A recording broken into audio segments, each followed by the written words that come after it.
Всем привет! Вы на канале Хильгафина Art Design, и сегодня разберем тему о силиконе. Силиконовое масло или сокращенно силикон используют в флюид-арте как средство для получения ячеек. Его добавляют в медиум, смешанный с красками, в один или несколько цветов, выполняют заливку, а затем с помощью прогрева появляются ячейки на поверхности. Давайте разбираться, какой силикон бывает и есть ли различия. Бывает силикон жидкий, как в данном случае ПМС-5, а бывает более вязкий, как в данном случае ПМС-1000. Где-то у кого-то я слышала, что из-за вязкости силикона получаются разные по размеру ячейки. Давайте проверять. Два силикона по внешним данным очень сильно по вязкости различаются друг от друга.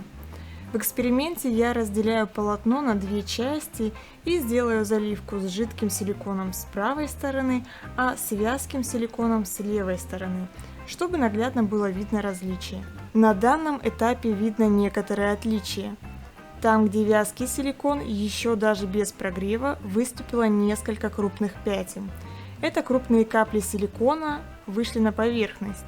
И именно у вязкого силикона больше таких пятен, просто потому что вязкую жидкость мешать с медиумом намного сложнее, чем жидкую. Во всем остальном же, после того, как прогрела медиум горелкой, ячейки с двух сторон не сильно отличаются друг от друга.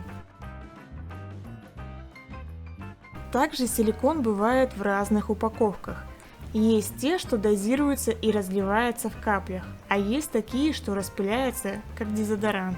И я советую брать те, что распыляются. Во-первых, там находится жидкий силикон, а во-вторых, он распыляется, что по итогу намного легче смешивать с медиумом в однородную массу, так, чтобы у вас не образовались на поверхности большие ячейки.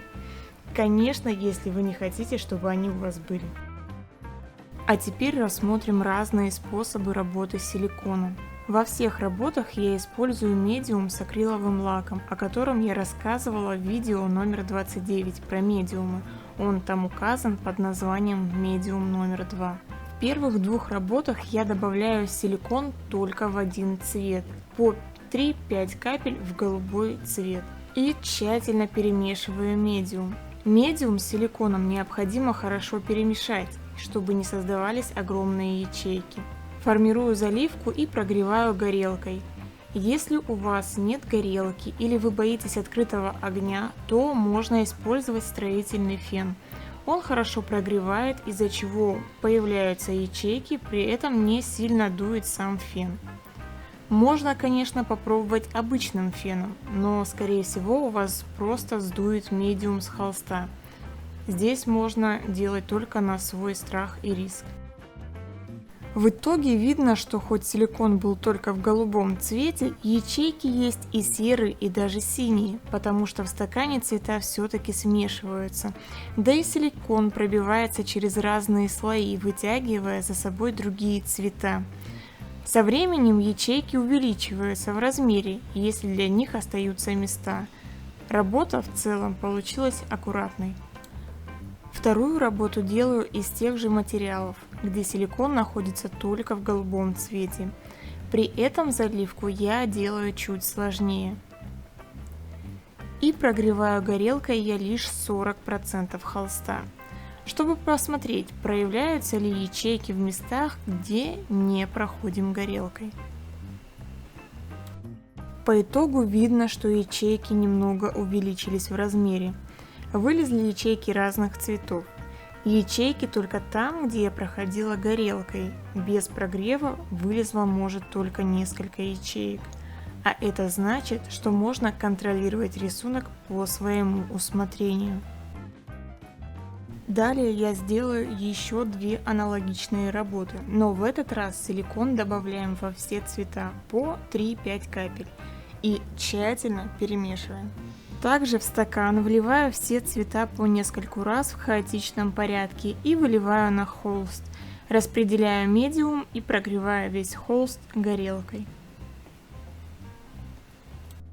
Думаю, что для такого количества медиума силикона оказалось слишком много, что видно по большому количеству больших ячеек. Я добавила пару полос, чтобы разбавить немного композицию. Я бы не сказала, что с добавлением силикона во все цвета цветных ячеек появилось больше, большого различия не вижу. Лишь появилось большее количество самых маленьких ячеек. И так как на холсте было с самого начала тесно, ячейки не увеличились в размере. Четвертая заливка. Силикон во всех цветах. Круговыми движениями делаю узор. И горелкой прохожу лишь на малой части холста.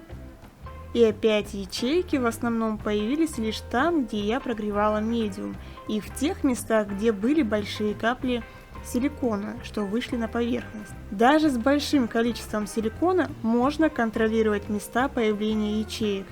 Главное хорошо перемешивать медиум. Пятая заливка. Попробуем сделать свайп. Силикон также во всех цветах. Размещаем все цвета на холсте. Я их разместила по линиям, не смешивая друг с другом. Взяла еще один цвет белый, но в белый цвет уже силикон не добавляла. Провела свайп. Слой был слишком толстый, поэтому я немного распределила краску по холсту.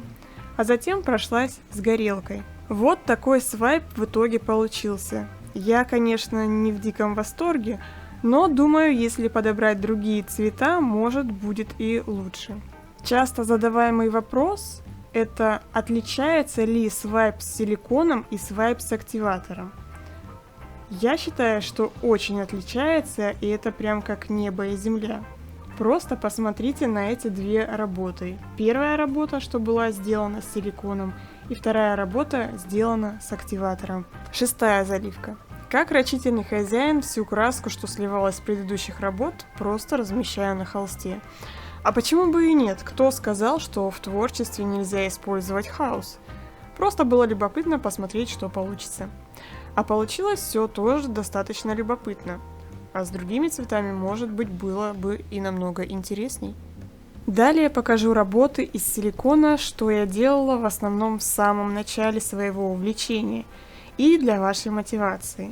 К большему мы приходим, начиная с меньшего. И силикон для начала очень неплохое средство, где не нужно слишком много тратиться на свое увлечение, но при этом можно сделать достаточно неплохие работы. Немного подытожим.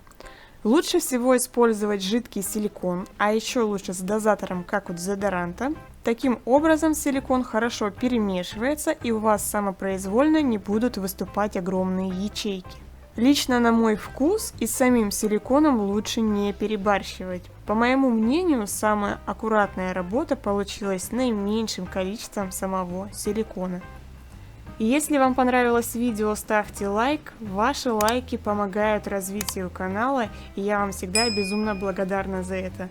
Кто не подписался, подписывайтесь, конечно. В следующем ролике попробуем сделать 3 работы с силиконом, что прекрасно впишется в интерьер. Также приглашаю вас подписаться на мой телеграм-канал, чтобы не потеряться, чтобы можно было видеть анонсы видео, а также некоторые лайфхаки, которые не входят в видео, потому что я забываю их снять. Все ссылочки будут в описании. А на этой ноте я с вами прощаюсь. Всем пока, всем хорошего настроения.